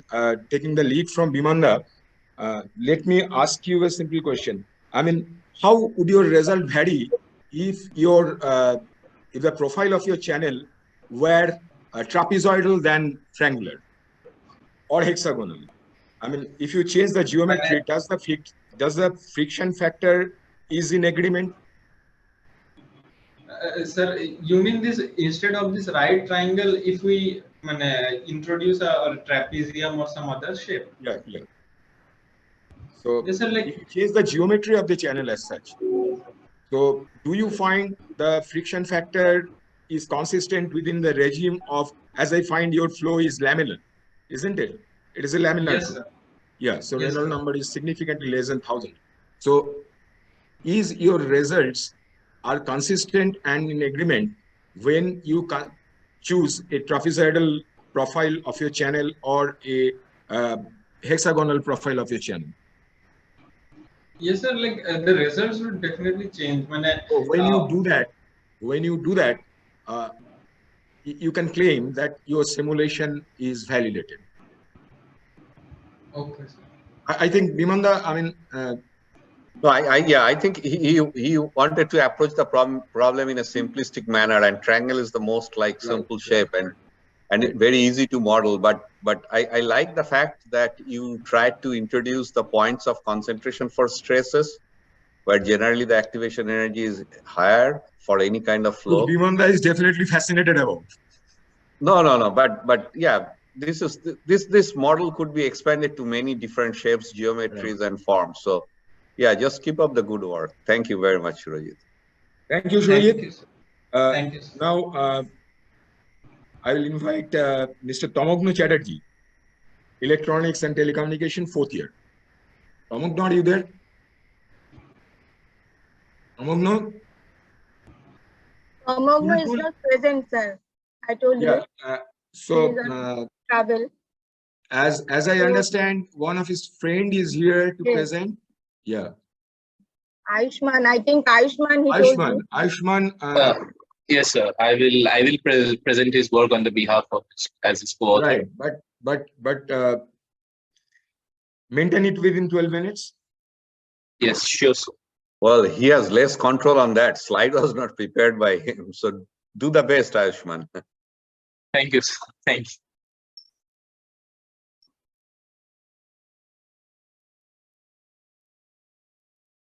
Is my screen visible? Yes, you do. Yeah, okay, thank you. Yeah. Good evening, everyone. I will be presenting this work on behalf of Tamogno Chatterjee in the capacity of his co-author for this paper titled as Introduction of Boosting Algorithms in Continuous Non-Invasive Cuffless Blood Pressure Estimation using Pulse Arrival Time. This presentation will go as follows. First, I will introduce the importance of continuous BP measurement with a clear difference between invasive and non-invasive BP measurement techniques. After that, I will introduce the signal processing pipeline and the supervisory learning architectures related to this work. Finally, the model's results are compared with the state-of-the-art literature and clinical protocols to provide a comprehensive idea about our work. Blood pressure is a dynamic physiological parameter that changes over time due to age, activity, and mental stress. Blood pressure is affected by food intake habits, mental state, physical workouts, etc., providing the patient-specific results. Hypertension or high blood pressure is a significant worldwide health problem. The solution of this problem is pretty straightforward and simple. Studies show that risk associated with hypertension can be better managed through frequent blood pressure monitoring. The traditional classical blood pressure measurement provides information on one's blood pressure level, but can't provide circadian fluctuations of blood pressure.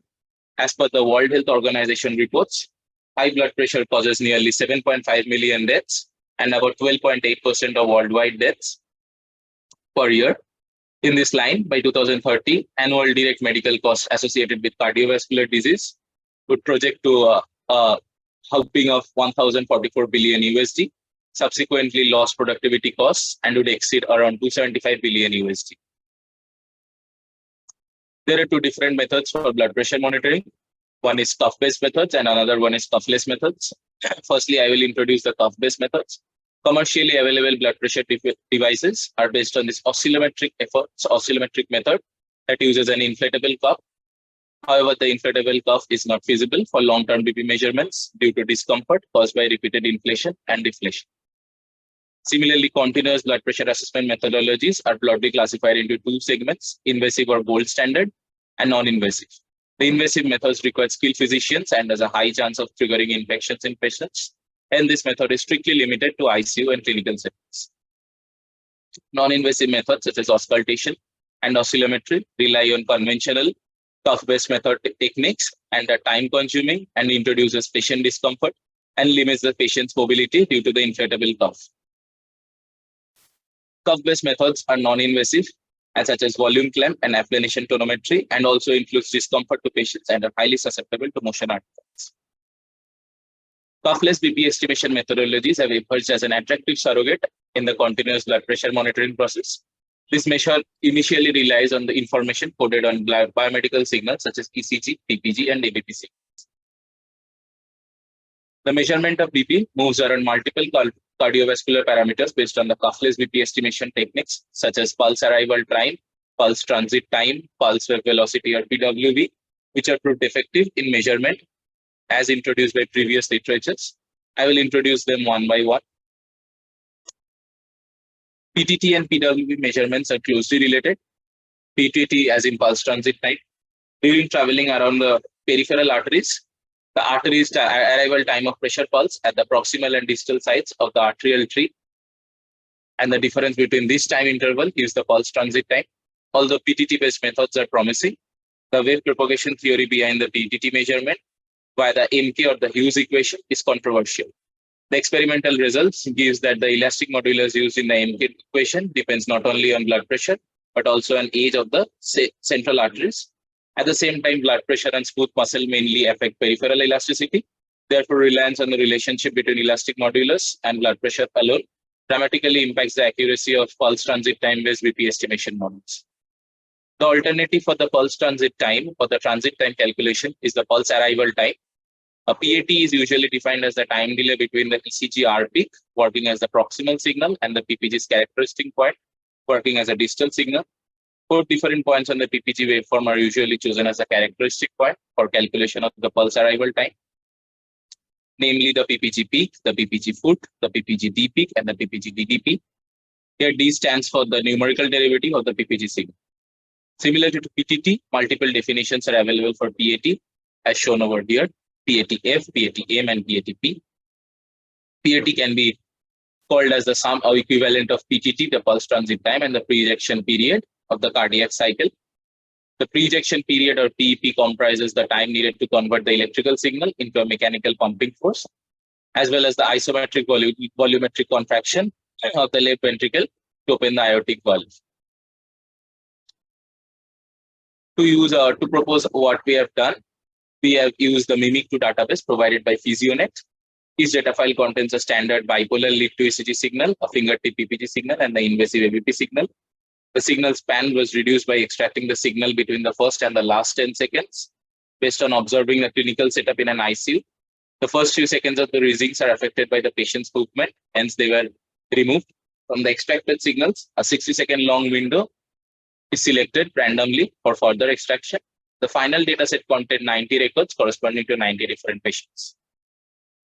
The proposed architecture involves a preprocessing pipeline. The raw signals or the raw PPG and the ECG signals contains undesired noise components.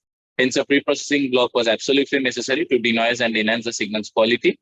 We use the state-of-the-art signal processing techniques on ECG and the first derivative of the PPG signals to extract the PAT features. We use a third-order Butterworth bandpass filter.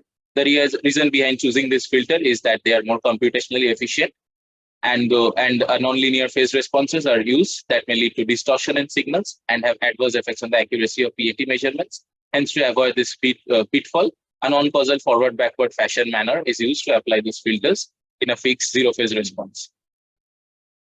The filter used as an upper and lower cutoff frequencies for PPG signals at 1.5 Hz and 20 Hz respectively, whereas an ECG signal, it is lying at 0.05 Hz and 40 Hz respectively.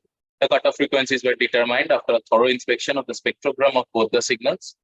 The filtered ECG and PPG signals are then decomposed, employing an undecimated simulate-4 mother wavelet transform to achieve 5 levels of decomposition. This methodology provides a number of merits as a better phase response and more efficiency in terms of computational complexity. Here is a reference of the whole picture of the whole preprocessing pipeline that has been used, along with the machine learning and the deep learning model that we have used to actually calculate the blood pressure. Ayushman, you may require to skip few slides. You have few minutes left and you have 10 slides left. Yes, sure, sir. So these are the basic definitions of the machine learning model that we have used. Mostly these are the support vector machine model, the adaptive boosting regression, the random forest regression, and the extreme gradient boosting and the cat boost models. I will directly move on to our results. During blood pressure estimation, our model's accuracy was defined by using the mean absolute error and the root mean square error values. Occasionally, we have used standard deviation values as reported as in place of RMSE or the root mean square. The results obtained for differently used algorithms are presented and compared with other existing state-of-the-art. In the preprocessing pipe architecture, our preprocessing architecture works better than the other state-of-the-art literature, even if we are working on a single parameter, that is the pulse arrival time. In the XGBoost process, our Pearson's correlation coefficient between target and predicted BP values in 3 categories were found to be 0.41, 0.59, and 0.62 respectively. CatBoost is also introduced as a novel algorithm in this paper for the first time. This algorithm achieves better mean absolute error than highly cited literatures. The Bland-Altman plot compares the performance of the existing BP monitoring system with the reference BP monitor for 90 people, as we have used in this data set. The plot gives the mean error and the standard deviation for both the models, along with the percentage of data points lying within the acceptance limit. The results obtained using our proposed methodology was compared with against multiple state-of-the-art processes, as it can be observed that our process and the proposed XGBoost and CatBoost algorithm nearly outperforms existing studies.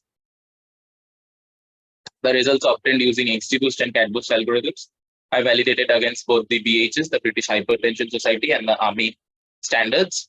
According to the ARMY, the mean error difference between estimated and reference should not exceed 5 mm Hg, and the standard error deviation should not exceed 8 mm Hg for absolutely of criteria of 85 patients. BHS grades BP measurements accuracy based on their cumulative error percentage under the thresholds of 5, 10, or 15 mm Hg. CatBoost algorithm achieved grade A with respect to the BHS standard, and XGBoost algorithm. Please conclude. Yeah, this is the last slide actually. Yeah. Okay. So, yeah, XGBoost algorithm achieved grade A as well.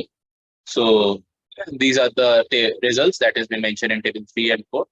So the proposed model involves actually extracting the PAT values by denoising the signals using advanced filtering techniques, and finally employing machine learning algorithms to estimate cuffless blood pressure.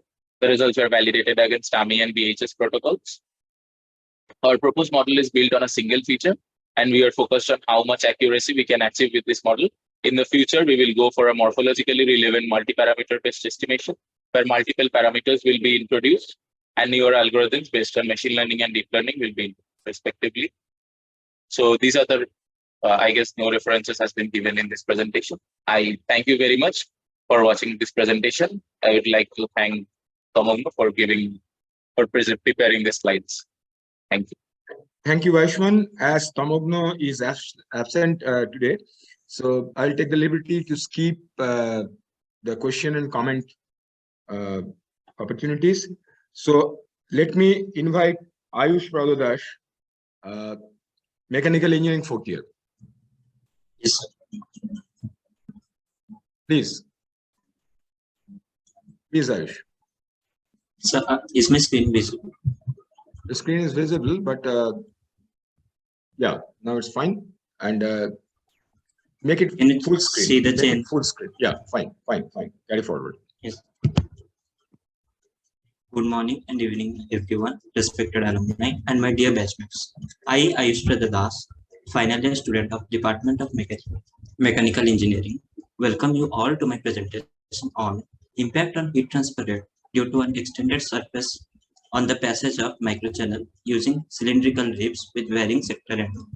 I performed this under the guidance of Dr. GAABESU at CSIR CBRI route. My work is also similar to the previous speaker Surojit Saha, as we performed it under the same guide at CSIR CBRI route. So we all have used mobile phones, tablets, laptops, personal computers, etc. And we have experienced that they produce a lot of heat. This can damage the system if excessive heat is not removed. Microchannels are one of the key components of electronics and play a significant role in heat removal from these compact devices. They are widely used in such applications as they provide high surface area to volume ratio, leading to efficient heat transfer. However, their small size poses a challenge in enhancing the heat transfer rate, and researchers are continuously exploring different techniques to overcome this limitation. So now in the microchannel heatsink, the heat transfer rate can be enhanced mostly by two broad ways that we can see, that is either by the passive method or the active method. The passive method are the ones that do not require external power to increase the thermohydraulic performance. For example, changing the design of the fluid passage or introducing nanoparticles to the fluid. Conversely, in the active method, we require external power. It includes introduction of electrodynamics or vibration, or by using any mechanical aid to enhance the heat transfer rate. After scanning through a lot of research paper, we found out that the design aspect of the microchannel heatsink is underpenetrated, and we went forward with it. In this presentation, I will be discussing the impact of staggered extended surface on heat transfer rate through a microchannel using cylindrical ribs with varying sector angles. These ribs act as an obstacle which enhance the heat transfer by increasing the surface area and inducing turbulence in the fluid. With regard to the design of the microchannel heatsink, we made the simple analysis and calculation assumption that the microchannel consisted of a single thin strip. The results could be then extrapolated as required. The microchannel measures 10 mm in length, 2 mm in width, and 0.35 mm in height. The channel is 0.1 mm wide and 0.2 mm tall, as we can see from the illustrations. The radius of the extrusion is fixed at 0.025 mm, and the angle is varied from 45 degrees to 80 degrees as the first angle is 45 degree, then 50 degree, then 60 degree, then 70, and then 80. The distance between the subsequent extrusions is fixed at 0.4 mm, as we can see from the diagram number C. The boundary conditions for the model we have used is, we chose the material to be of silicon, we chose the material of the microchannel to be of silicon and the fluid to be water. The Reynolds number were taken from 100 to 900 with a step size of 100. That is, the Reynolds number were 100, 200, 300, so on up to 900. And the value of Reynolds number was used to determine the velocity at the input. The heat flux was taken, the heat flux of 10 to the power 6 watt per meter square was taken at the base of the microchannel, and the fluid was subjected to atmosphere at the outlet. And for the convergence criteria, the velocity and the momentum residuals were taken as 10 to the power minus 6, and the energy was taken as 10 to the power minus 7. To determine a round of mesh size for which the data could be definitively understood, we conducted a mesh sensitivity test. After conducting tests for various mesh sizes, we concluded that the mesh with approximately 12 lakh nodes is sufficient to yield good results. And ANSYS was used for both the analysis and the structured mesh. Now, to validate our model, or our mathematical model was validated using an experiment carried out by Chai et al. Moreover, the numerical solutions were carried to verify the experimental findings. A computational fluid dynamic program called ANSYS Fluent was used for the calculation, and the results were in good agreement with the experimental data, as we can see from both the graphs.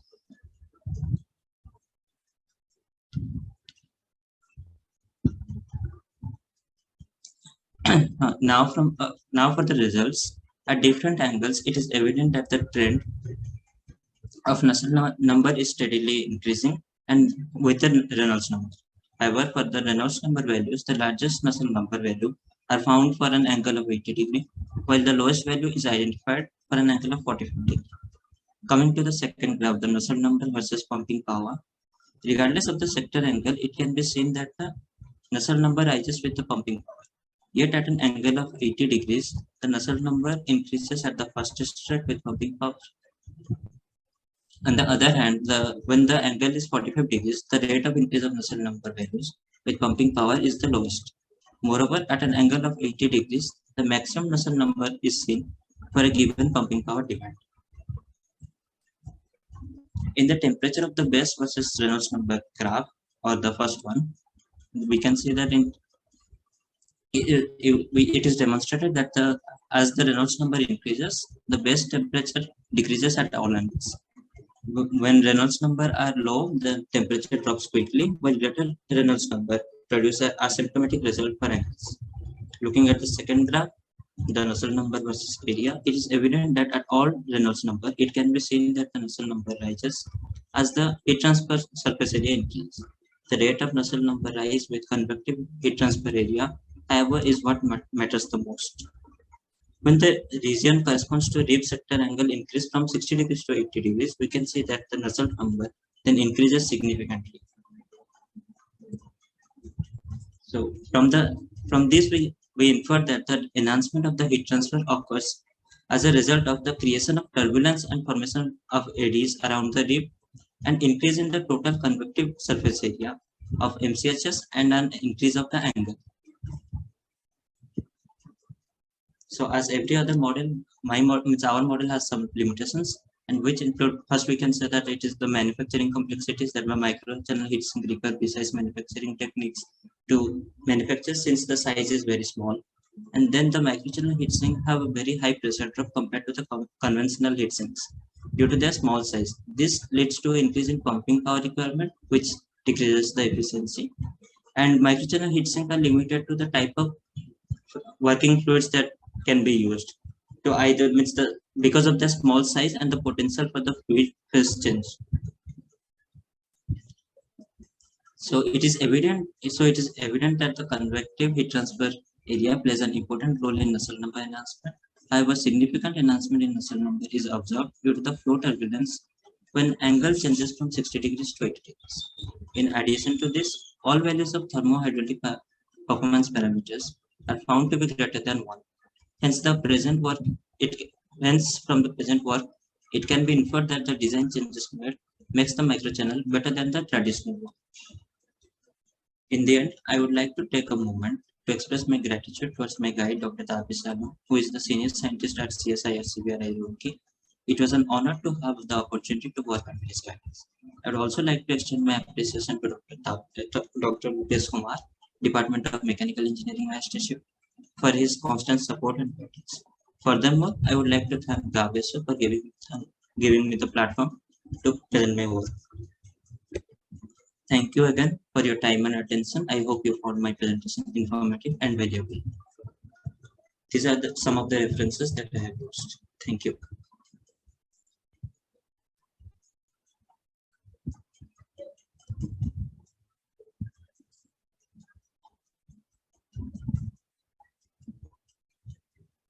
Hello.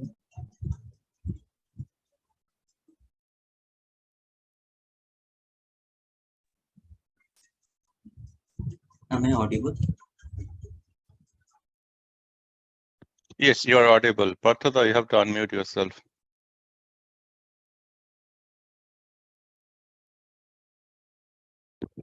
Right. This I'm regularly missing.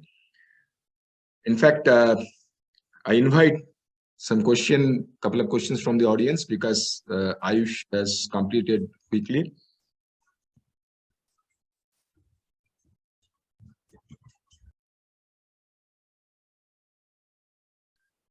So Ayush, I have a question. So yes, sir. When you are trying to correlate the change in Nusselt number with convective flow, does it require any experiment or simulation? Is it not obvious? Yes, sir. We can see that, means we know that the trend will be increasing, but we can check the values with the simulation, for which means like Surajit Shah's model and my model, they're a little bit different. So the exact values are different and the manufacturing techniques will be different.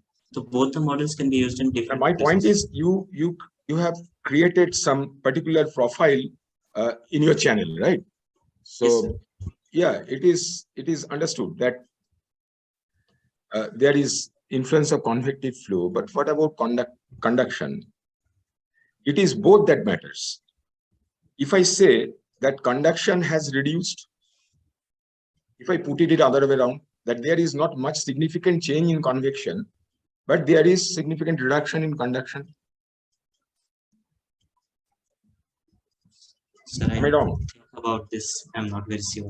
Yeah, please. When you consider a particular result, you need to take the whole physical feature into account.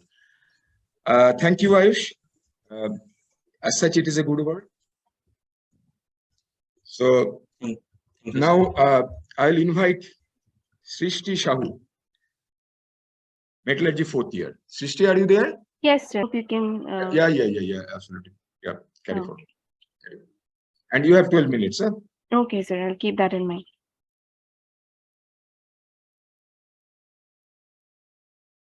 So good evening or good morning, everyone. I would like to begin with a short introduction of myself. So I am Srishti Sahu, an undergraduate student from the Department of Metallurgy and Materials Engineering at the Indian Institute of Engineering, Science and Technology, Shivpur. Through my research endeavors, I have been really lucky to receive fully funded PhD offers from some of the below mentioned universities, which I'll be joining in the upcoming fall 2023. I have been lucky enough to be a part of several projects during my undergraduate degrees. Today, I'll be sharing the project in red with you all. These are some of the publications that I have been co-authored in. And here I'll begin with my project that is microstructural analysis and corrosion behavior of titanium cyanosphere composite foam developed by powder metallurgy route.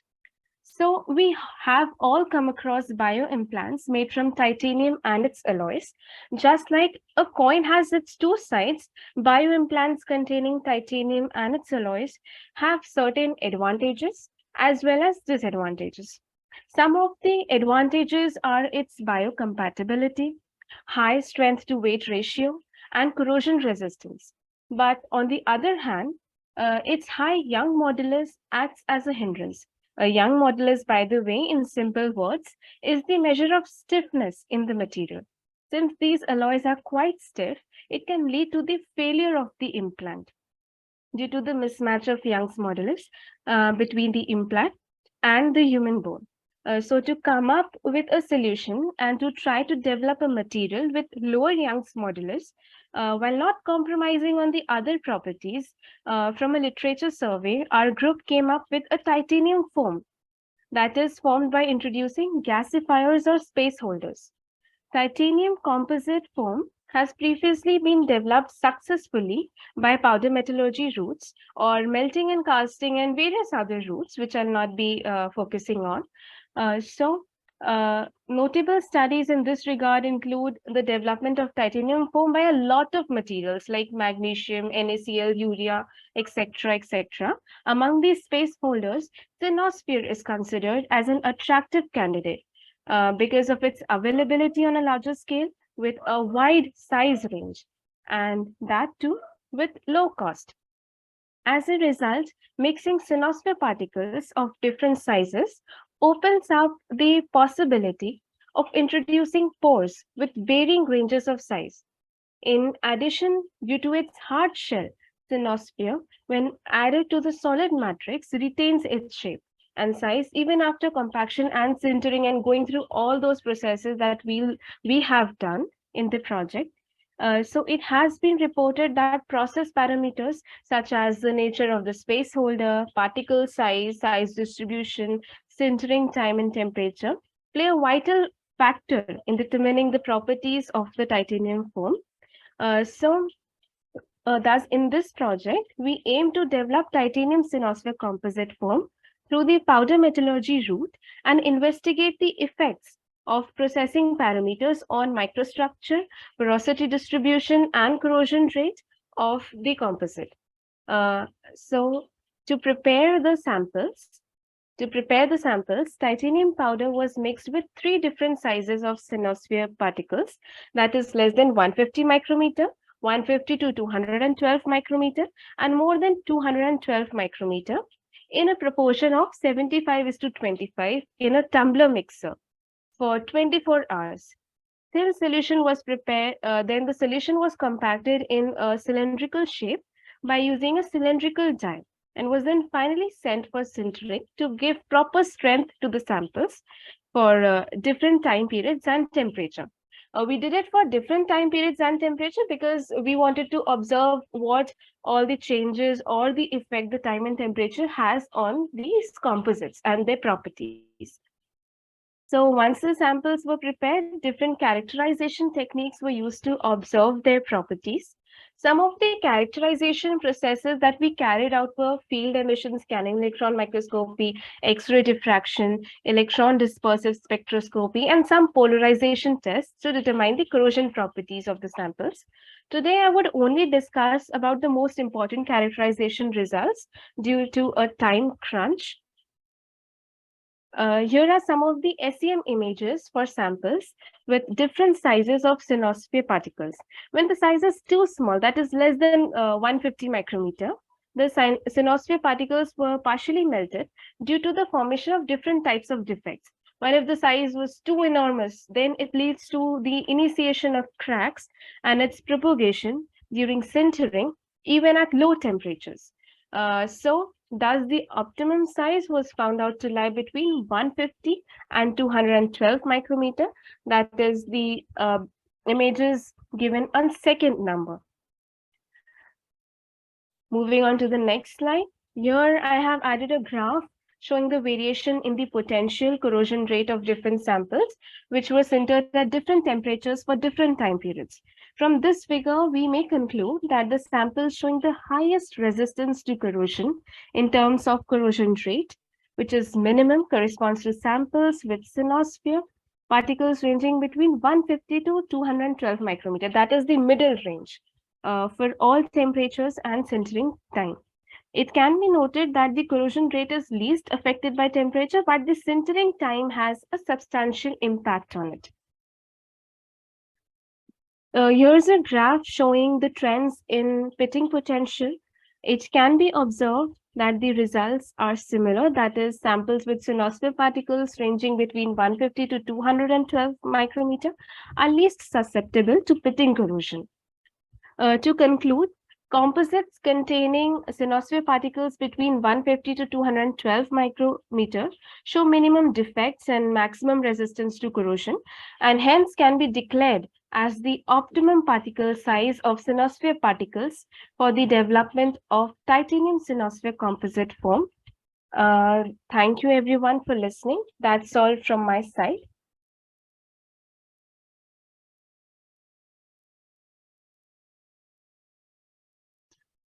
Yes, just a comment from my side is good to see a student from our IST is presenting yourself quite well, not only research, like to see who you are and what you've achieved so far. So, which is a innovation to present yourself, because we always tell that you have to build your own brand.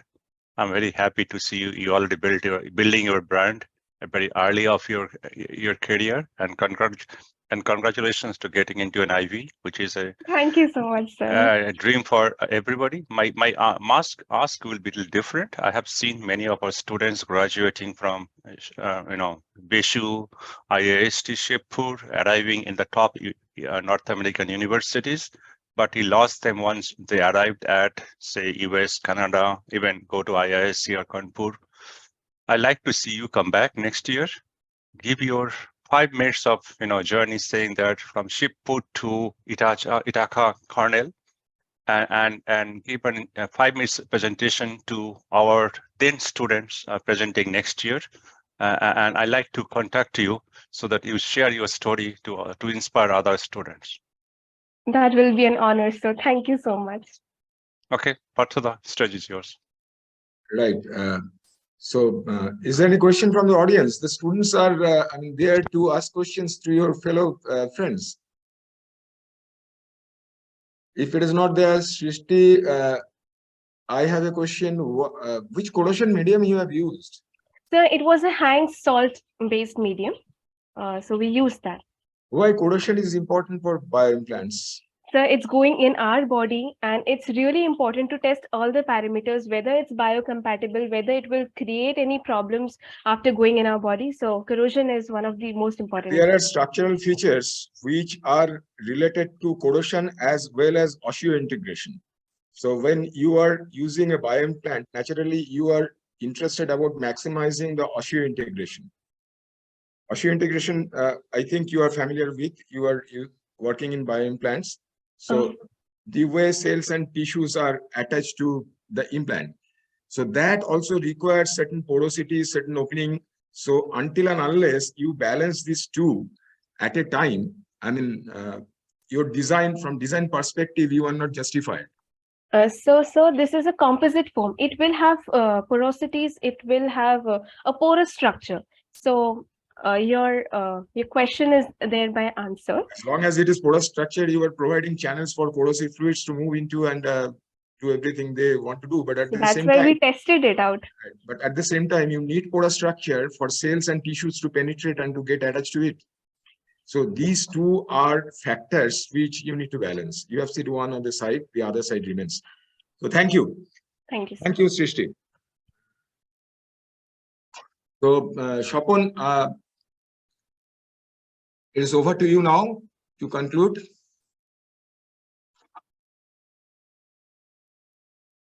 Shapon, are you there? Shapon, yeah.